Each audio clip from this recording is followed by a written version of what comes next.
Hi everyone, my name is Francesca Moresi and I am a psychotherapist. Thanks for watching my videos. Today, I would like to talk to you about anxiety. What we will cover today includes what anxiety is, what it feels like to be anxious, and what causes us to feel anxious. Anxiety is such a huge topic, so I will for sure be making more videos about this.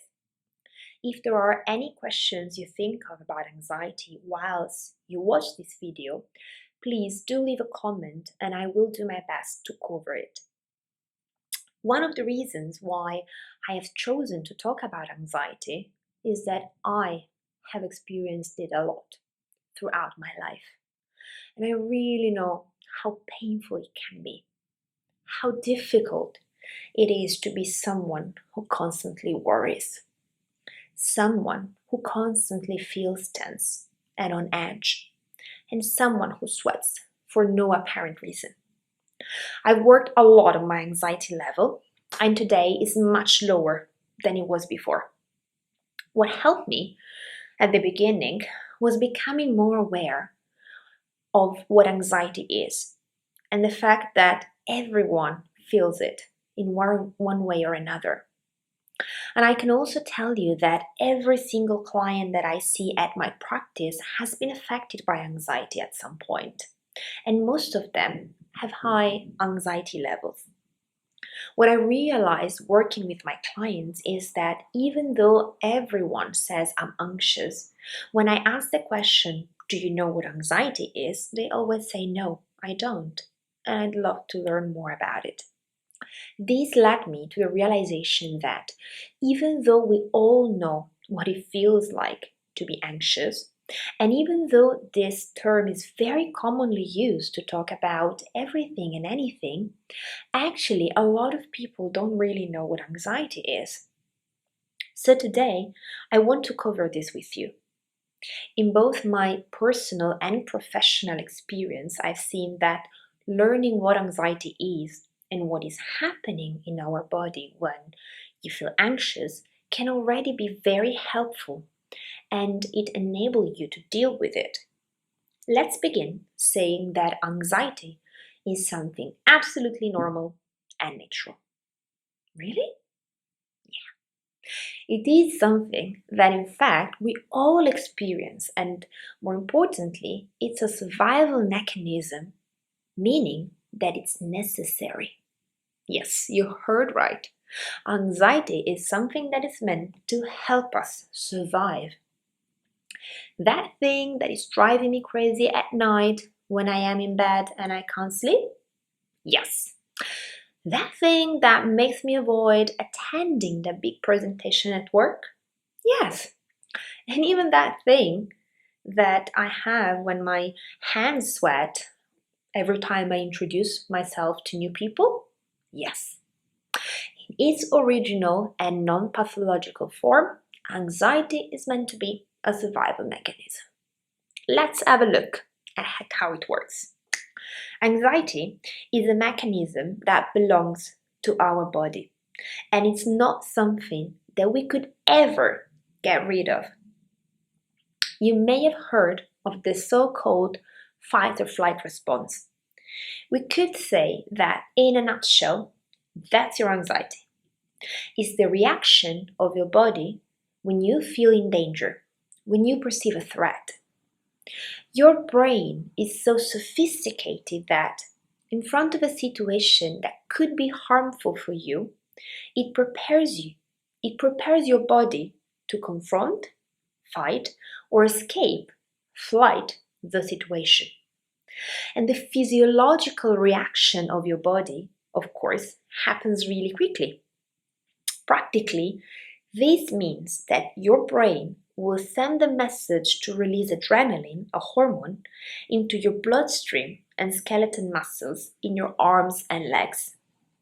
When this happens, the heart pumps faster, the breath is quicker, the muscles get tense, and the mind remains focused on the dangerous situation. Are you beginning to notice the resemblance with your anxiety? This brilliant mechanism is a very ancestral one. And in fact, our physiology, our body mechanism, has not changed in hundreds of thousands of years. Back then, men had to face predators, and their anxiety was meant to be very short. And it was meant to be deactivated and brought back to normal by the physical activity of either fighting or running away. But what happens today? The kind of pressure we endure is very different. If before men were scared by a huge bear, now we are scared from our boss's emails or our credit card bills. Also, culturally, we are under pressure to succeed and compare ourselves on social media. The reason why anxiety gets to be so stressful is the fact that our body has this very same activation that it used to have in front of the bear. But now we are sitting at our desk and we have no outlet. So, it is still normal to feel anxious from time to time. Having anxiety about a difficult situation has actually been proven to be helpful. For example, enabling us to decide when it's time to say no. Or, for example, when you have an exam, research shows that healthy levels of anxiety can bring better results compared to very high levels or even absent levels of anxiety. Then, when the difficult situation is over, we should feel better, calmer, and with no anxiety. However, anxiety becomes stressful and problematic either if we still feel anxious after the threat or difficult situation has passed, or when we feel anxious in front of a situation that is not really intimidating or dangerous. And I think this is something that some of you may relate to. I know that for a very long time, I have felt anxious about many daily things. For example, let's say that I notice that my colleague is a little bit more distracted than usual, and she doesn't pay the same attention to me as she normally would. She doesn't chit chat, she does not make any jokes today. I start worrying. What if I have done something wrong? What if I said something that upset her? And I start feeling guilty and anxious, fearing that she could be mad at me. As you can see, this situation is not particularly dangerous, and yet I could still very anxious about it. And believe me when I tell you that I know what I'm talking about. Personally, most of my anxiety has always been present in social interactions. I always felt the tension of having to be liked and appreciated by everyone. I feared a negative reaction, and this has caused me a lot of worries and preoccupations. I spent countless hours analyzing what words I said to a certain person, trying to figure out how they could have received my words and if they were pleased with me and my behavior. All of this can be quite debilitating, and I would like to explore with you the different components of your anxiety. As we just saw, anxiety has a physical component, meaning that there are bodily sensations that characterize anxiety, and these include irregular breathing, racing heart, chest pain, sweating, trembling, churning stomach, as well as, need to visit a toilet, something I also know quite a lot about. All of these symptoms can be scary, but please be aware that they are not harmful. Then there is a cognitive, a mental component. It's about your thinking and it includes our worries and beliefs. It's what we think in a stressful situation, as well as our inner critical voice. So, for example, I was so stupid for doing that mistake at work. Now my boss is going to see that I'm a failure and they will fire me. This is a pretty stressful mental picture. How do I feel when I think something like that? Anxious, of course, as well as tense, on edge, irritable, maybe restless. This is indeed another component of anxiety, the emotional one. Last but not least, there's the behavioral component, meaning what we do when faced with something we fear. We may start to avoid those situations that trigger our anxiety, or we may learn to stay in silence to avoid confrontation, or we could become aggressive to prove that we are right. As you can see, anxiety has a very, very broad impact on our functioning, and also it can have a strong impact on our confidence because we could be quite doubtful, and it's hard to do things that once were easy. What I have just described can create a vicious circle. The less confident I feel, the more I will avoid an anxious situation. The more I avoid, the more I will feel anxious about that situation, and the less I will feel confident. This is how anxiety is maintained, and this is why the levels of anxiety keep being high. But why are we anxious? What are the causes of unhealthy anxiety? There are many potential causes, beginning from a range of genetic markers. Some of us are just more predisposed to anxiety than others.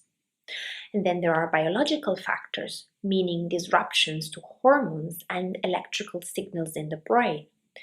This can happen consequently to stressful or traumatic experience that can alter the brain structure. Something about biology that I find really interesting, for example, is that our level of anxiety depends on how anxious or stressed our mother was when she was pregnant with us. Even though emotion cannot pass into the placenta, hormones can. So, babies who are very exposed to the hormone of stress because their mom is very anxious can get used to be stressed and become more easily predisposed to anxiety. Many environmental factors and life experiences can also be a cause of anxiety. This includes the parenting behavior that we experience as children. If, for example, our parents showed high levels of control while interacting with us, or if they often showed us many anxious behaviors, or if we felt rejected by them. Other external risks to anxiety are any stressful event that can occur from childhood to adulthood, chronic or not, including experiencing adversity, sexual, physical, emotional abuse, parental loss or separation, traumatic events, bullying, financial stress, work related stress. Experiencing a chronic medical condition, severe or frequent illness, is also a factor that can impact on anxiety quite significantly. We can say the same for consuming excessive caffeine and tobacco. Oh, yes, even though we think that cigarettes calm ourselves down, it's actually the opposite. They will increase the level of agitation. Use or withdrawal from an illicit substance can also contribute to high levels of anxiety. As you can see, there are plenty of causes, and I wanted to give you an idea of the many factors that can have an impact on us and trigger anxiety, because I do not want you to think that there's anything wrong with you or what the way you are feeling. I know I was thinking that at some point. I felt really damaged. This is one example of the many common myths about anxiety. People can think something like, I'm going crazy, I'm about to have a heart attack, I'm going to faint, I'm going to lose control. These are all things that we think because we are experiencing scary physical symptoms, but actually none of this is happening. None of these thoughts. People rarely know this and tend to interpret their symptoms and think that they are actually experiencing an even more serious problem, such as fainting or having a heart attack. So it's really, really important that you get to know yourself and observe what exactly is happening to you. I really hope that today I have given you the tools to do this, to become a better observer of the manifestation and the dynamic of your anxiety. This kind of awareness is a great starting point to reduce your anxiety levels. We will talk about more tools and tips to reduce your anxiety in future videos. If you would like to learn more on this topic, please make sure you subscribe to my channel. It's been really great making this video for you today, and for me, it's always been very beneficial to express what I was feeling. So please feel welcome to share your experience and join our community where we can hear and support each other. Thank you.